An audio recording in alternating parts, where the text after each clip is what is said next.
Well, hello, Spyder Wayne here, and today is Saturday, November 18th. I'm going to come here to a spot in Lewiston. I'm by a really cool-looking church, and the feature today I'm going to try out is Waypoints.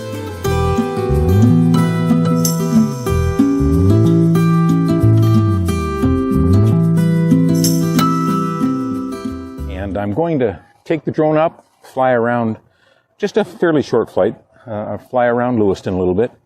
And I'm going to set some waypoints, and I'm going to save those waypoints as a waypoint mission. And there's other videos out there that are very good at tutorial type things. I'm not doing a tutorial here because I'm a beginner.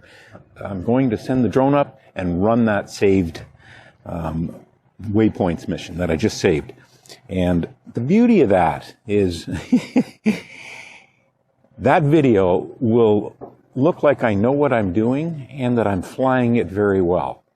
I won't be doing anything. That's the beauty of the waypoint missions, is it can take beginners like me and make them look like they're doing okay. So I've got a waypoint mission in there. Now I'm going to record that video. Later I'll record one at night. I'll run them both through my editing later and just to somehow blend them together, see what that looks like. I think that's going to look pretty cool. And time to take off.